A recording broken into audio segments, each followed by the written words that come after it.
Bismillahirrahmanirrahim. Assalamualaikum warahmatullahi wabarakatuh. Selamat pagi dan salam sejahtera untuk kita semua. Apa kabar semuanya? Semoga dalam keadaan sehat dan masih semangat untuk mengikuti PJJ, menaati peraturan pemerintah untuk tetap berada di rumah. Ya, kembali lagi di pelajaran akuntansi pemerintah untuk kelas 12 akuntansi. Seperti yang Ibu janjikan di conference call sebelumnya, bahwa materi yang kita bahas di conference call akan Ibu buat video versi lebih ringkasnya di sini sekarang. Ya, minggu lalu kita membahas mengenai daftar akun pada akuntansi desa. Ini adalah materi baru. Kita masuk ke materi yang baru. Apa sih tujuan pembelajaran untuk bab 2 ini? Nanti kita akan memahami tentang pengertian badan akuntansi standar, lalu mengetahui ruang lingkup kode akuntansi desa, lalu menyusun kode akun pendapatan, belanja, dan pembiayaan. Ya, Ibu ingatkan saya lagi kenapa kita hanya membahas belanja dan pembiayaan, karena itu adalah sesuai dengan ruang lingkup kode akuntansi desa.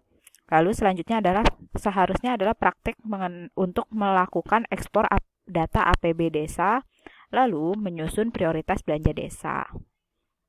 Nah, berdasarkan tujuan pembelajaran tersebut, akan terdiri dari 4 materi pembahasan di bab ini. Yang pertama adalah mengenai badan akun standar, lalu daftar akun pada akuntansi desa, lalu bagaimana sih cara menyusun daftar akun, dan yang keempat adalah tahapan-tahapan dalam mengekspor data APB desa dan menyusun prioritas belanja. Jadi untuk kegiatan ekspor data akan mirip seperti bab 1, jadi kita hanya membahas tentang tahapan-tahapannya saja, tapi belum bisa praktek di aplikasi. Mari kita masuk ke materi pembahasan yang pertama, yaitu mengenai badan akuntansi standar. Apa sih badan akuntansi standar? Badan akuntansi standar adalah daftar kodifikasi dan klasifikasi terkait transaksi keuangan yang disusun secara sistematis. Sistematis artinya berurutan. Urutannya berdasarkan apa? Urutannya seperti yang sudah kita pelajari dari kelas 10, bahwa penyusunan kode akun dimulai dari yang paling lancar. Secara sistematis sebagai pedoman dalam pelaksanaan anggaran dan pelaporan keuangan pemerintah daerah. BAS merupakan pedoman bagi pemerintah daerah dalam melakukan kodifikasi akun yang menggambarkan struktur laporan keuangan secara lengkap. Selanjutnya, BAS juga digunakan dalam pencatatan transaksi pada buku jurnal, pengklasifikasian pada buku besar, pengikhtisaran pada neraca saldo, dan penyajian pada laporan keuangan. Sebenarnya ini sudah kita praktekkan sejak kelas 10, mulai dari akuntansi jasa, dagang, atau mungkin kalau kalian ada yang praktek penjurnalan juga sampai manufaktur gitu. Nah, di akuntansi pemerintah itu juga kurang lebih sama. Penggunaan kodifikasi akunnya yang mulai dari ketika dicatat di buku jurnal sampai nantinya di laporan keuangan menggunakan kode yang sama. Nah, badan akuntansi standar itu adalah kode akun, yang kalau kita mengenalnya dengan istilah kode akun. Biasanya terdiri dari 5 digit angka. Sebenarnya tidak harus 5 digit, biasanya itu minimal 3 lah, gitu. Apa saja? Digit yang pertama adalah kode akun. Lalu digit yang kedua adalah kode kelompok. Digit ketiga, kode jenis. Digit keempat, kode objek. Dan digit kelima, kode rincian objek. Jadi biasanya mungkin ada yang sampai 3 digit doang atau 4 digit doang. Atau kalau misalnya dia akun yang detail banget, maka biasanya kodenya itu bisa sampai 5 digit. Nah, seperti yang kita tahu, kode akun ini aturannya sama seperti di perusahaan jasa maupun perusahaan dagang, terdiri dari 9 kode akun. Mungkin kalau di perusahaan jasa dagang itu hanya 8. Kalau kalian perhatikan, baik secara manual ataupun menggunakan aplikasi Mayop, di sana tidak akan ada kode yang depannya 7. Nah, kode 7 ini hanya muncul di akuntansi pemerintah. Sama aja, kode 1 itu mewakili aset, 2 kewajiban, 3 ekuitas, 4 pendapatan yang dilaporkan di laporan realisasi anggaran, 5 adalah belanja, 6 transfer, 7 pembiayaan. Nah, pembiayaan ini hanya muncul di akuntansi pemerintah. Lalu 8 pendapatan yang dari luar. Lalu 9 adalah beban lain-lain. Nah, selanjutnya, daftar akun pada akuntansi desa. Kenapa sih perlu konsistensi dalam penggunaan kode akun? Ya, seperti yang sudah kita bahas di conference call, bahwa konsistensi dalam penggunaan kode akun tujuannya adalah untuk meminimalisir, bahkan menghilangkan kemungkinan terjadinya kesalahan-kesalahan gitu. Misalnya adalah jangan sampai, misalnya waktu awal piutang itu kodenya 1.2, lalu ketika membuat buku besar tiba-tiba kode piutangnya jadi 1.3. Kalau seperti itu nanti pasti berpengaruh di laporan akhir. Kalau misalnya terjadi hal tersebut, pastinya nanti akan muncul double akun di laporan akhirnya gitu. Makanya perlu konsisten, kalau dari awal kode piutang adalah 1.2, maka sampai di akhir pun harus tetap menggunakan kode 1.2.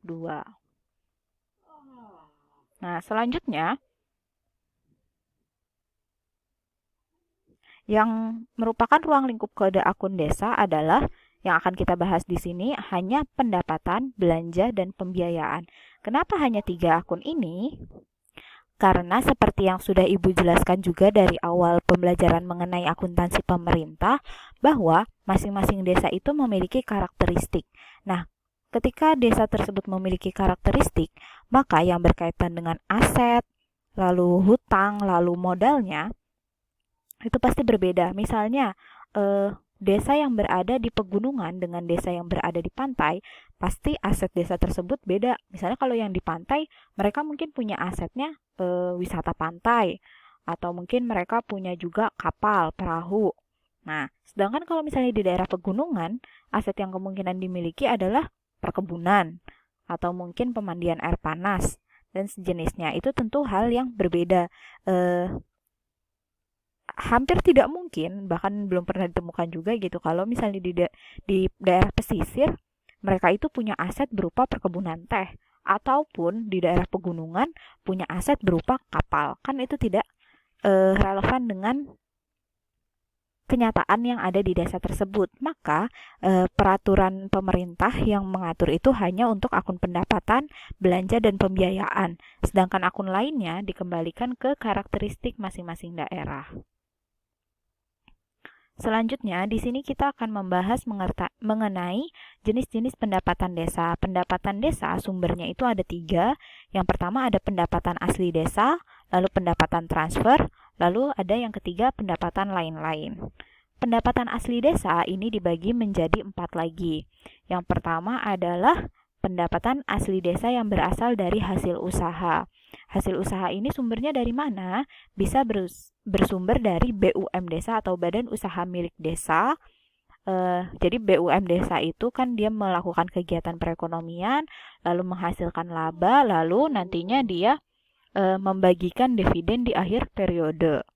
Lalu bisa juga hasil usaha ini bersumber dari pengelolaan kawasan wisata. Ya, seperti kita tahu ya, kalau misalnya di desa-desa itu biasanya memiliki tempat wisata yang menjadi ciri khas. Selanjutnya yang kedua adalah pendapatan asli desa yang bersumber dari hasil aset.